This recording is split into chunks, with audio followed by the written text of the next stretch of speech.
என்ன மல்லிகா, தூக்கமா? அக்கா நீங்களா? இல்லக்கா, சும்மா அப்படி படுத்திருந்தேன். சொல்லுங்கக்கா, என்ன விஷயம்? என்ன மதியானத்திலேயே தூக்கம்? இல்ல, சும்மா தான் படுத்திருந்தேன். என்ன விஷயம்? நீ என்ன ராசி? ஆ, உன்னோட ராசி என்னன்னு கேட்டேன். மீன ராசின்னு நினைக்கிறேன். எனக்கா திடீர்னு ராசிலாம் கேக்குறீங்க? குரு பெயர்ச்சி பலன்கள் படிச்சிட்டு இருந்த மல்லிகா, அதான் உனக்கு என்ன போட்டிருக்குன்னு பாக்கலாமேன்னு கேட்டேன். எனக்கா போட்டிருக்கு? இரு, நான் படிச்சு சொல்றேன். ம் மீன ராசி அன்பர்களே,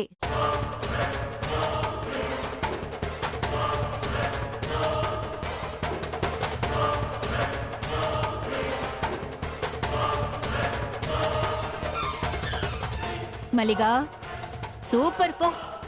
இந்த குரு பெயர்ச்சிலேயே ராசிக்கு தான் அதிக மார்க்கு. 100க்கு 87னா பாத்துக்கோயேன். ஏங்கா, இதுக்கெல்லாமா மார்க் போடுறாங்க?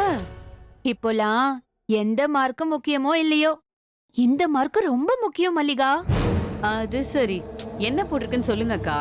மத்ததெல்லாம் கூட விடு. கடைசியா கன்னி பெண்களுக்கு நீண்ட நாட்களாக தடைப்பட்டிருந்த திருமணம் கைகூடும்னு போட்டிருக்காங்க. வாழ்த்துக்கள் மல்லிகா. கூடி சீக்கிரமே உனக்கும் நாகராஜுக்கும் டும் டும் டும் தான்னு சொல்லு. என்ன வெக்கத்துல பேச்சே வர மாட்டேங்குதா? போங்கக்கா, சும்மா கிண்டல் பண்ணிக்கிட்டு. இரு இரு இரு, கூடவே ஒரு பரிகாரம் போட்டிருக்காங்க, அதையும் படிக்கிறேன் கேளு.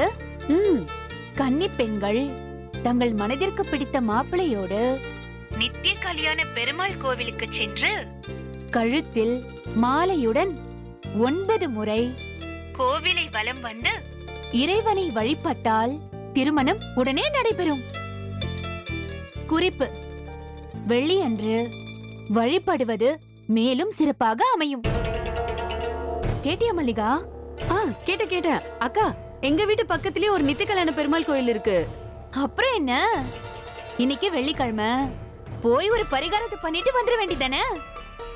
சரிக்கா, நான் அம்மா கூட்டிட்டு உடனே போறேன். ஏய், அறிவு கட்ட மல்லிகா, ஏங்கா திட்டுறீங்க? பின்ன என்ன, மனசுக்கு பிடிச்ச மாப்பிள்ளையோட போகணும்னு புத்தகத்துல போட்டிருக்குல்ல, நீ என்னடானா அம்மாவை கூட்டிட்டு போறேங்கிற? அக்கா சாரிக்கா, நான் சரியா கவனிக்கல.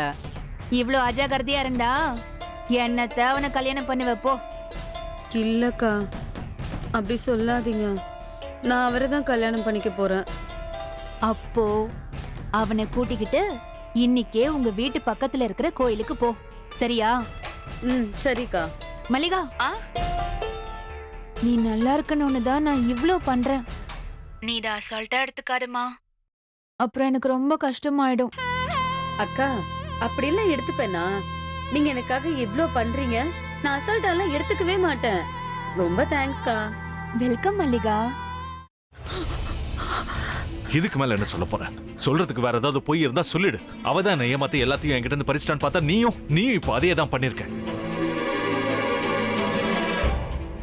ஏன் ஆலியா, ஏன் இப்படி பண்ண?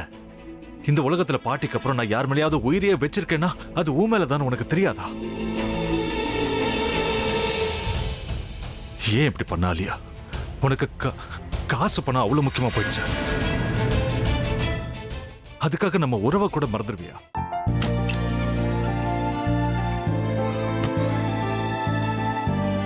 சக்தி சக்தி, ஒரு நிமிஷம்.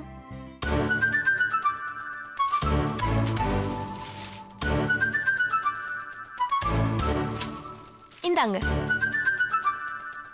என்ன இது? உங்களுக்கு பிடிச்ச பிராண்ட் செப்பல். இது என்ன, நான் தலையில வச்சுட்டு தூங்கணுமா? சரி, அதை விடுங்க. இங்க பாத்தீங்களா, டைம் பீஸ். இதோட அலாரம்க்கு தான் நீங்க டெய்லி எந்திரிக்கணும். அதெல்லாம் என் மொபைல்ல இருக்கு. முத்து, முத்து, என்னடி இவன் முத்துன்னு ஒருத்தைய உருவாக்கி விட்டான். செல்வியை மறப்பான்னு பார்த்தா எப்ப பார்த்தாலும் முத்து முத்துன்னு கூப்பிட்டு இருக்கான். முத்துவ கூப்பிட மட்டுமா செய்யறான், முத்துவ வச்சு என்னென்னமோ செய்யறான். நாம தான் இழிச்சவை மாதிரி வேடிக்கை பார்த்துட்டு இருக்கோம். என்ன முறைச்சு என்ன பிரயோஜனமாயா? உனக்கு வேற குரல் போயிடுச்சு. அடுத்து அவ செல்வியை கூப்பிட்டானா என்ன பண்ண போற? உன்னுடைய விருப்பப்படியே நீ ராமநாத வீட்டு மருமகளா வாழ போற. கண்டிப்பா என்னுடைய ஸ்தானத்திலிருந்து அவன் உன்னை நல்லா பார்த்துக்குவான் அம்மா. டேய், அவரை பத்தி தான் உனக்கு தெரியும்ல. அவர் எந்த முடிவு எடுத்தாலும் அதான் ஃபைனல். நம்ம அப்பா வேணுமா வேணாமாங்கிறத நீயே முடிவு பண்ணிக்கோ. வாடா.